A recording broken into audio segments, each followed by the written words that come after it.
what this is all about is we're comparing alternatives.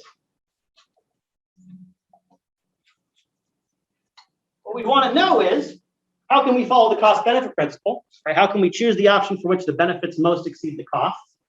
What we're also interested in is trying to figure out why people do what they do. And if we think that people are following incentives to some degree, then we need to know, what are these incentives, right? This is telling us how we should follow the cost-benefit principle. It's also telling us how other people will follow incentives if we can figure out what their incentives are, right? We can figure out how people behave, what they're doing, right? So this is all about comparing your different alternatives that you have, which is going to go in a couple of different interesting directions.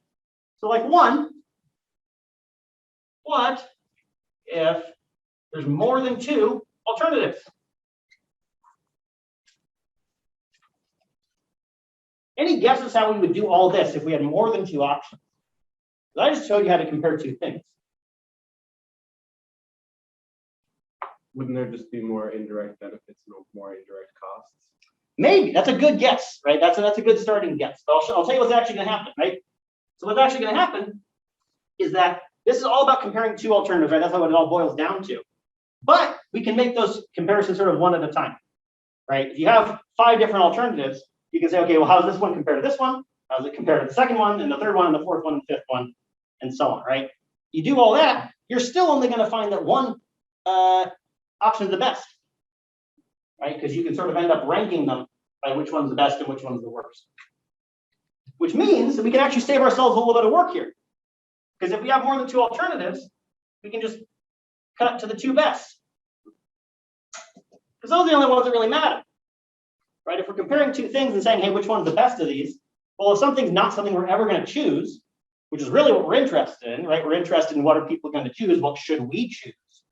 Well, we don't need to care about the options we're never going to choose, right? You know, if you're casting a movie and you have, Brad Pitt or Bradley Cooper or me as your lead, people auditioning, you don't need to worry about me, right? You can just pick from the 2 best options, right? You don't need to spend all your time and effort comparing how I would do in the box office because it's not going to be me, right? So we can cut to the 2 best, which is going to sort of bring us back to this scenario. We should figure out what the 2 best are first, which would just be this over and over. All right, comparing alternatives. So we can cut to the 2 best.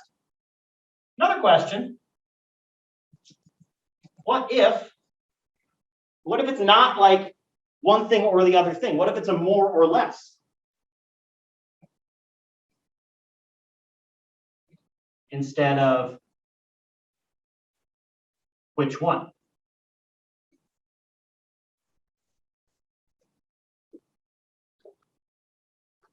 That's a bit harder, right? Because it's not, is it jalapeno or milk? Is it 1 jalapeno or 2 jalapenos or 3 jalapenos or 4, et cetera, et cetera. Any guesses? And it's totally okay to be wrong. I haven't told you this at all, right?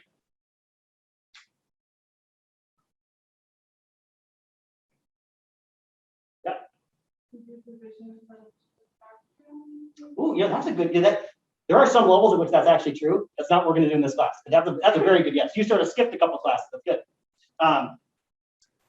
Yeah. So what we're going to do is we're going to be just sort of back here again, because we already talked about what to do if we have more than 2 alternatives, right? You just compare each one. You pick the best 2, and you compare that. Well, now just all your alternatives are 1 jalapeno or 2 jalapenos or 3 jalapenos, and you sort of got this business. Now, conveniently, the math gets a little bit simpler than actually having to do all those comparisons, and we'll get to this a little bit later in class.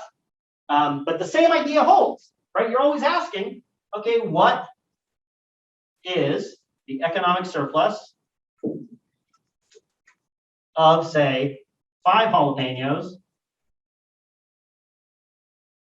versus 4, or 4 versus 3, or 3 versus 2, or 2 versus 1, and so on. So this basic idea is going to help us figure out how we can make choices, how people make choices for all kinds of different decision making. Right? If we can fill in these 4 numbers, we sort of unlock the basics of decision making in a very, very flexible way. Right? And everything's going to build on top of this. Even the stuff that doesn't look like it's doing this, if you go deep enough into the whole system, it's doing this under the hood. This might be a dumb question, but why? No dumb question. Why do we need to do like that formula? Why can't we just subtract the cost from the benefit of the jalapeno and then subtract the cost from the benefit of the milk and compare the two numbers and just choose the bigger? That also works.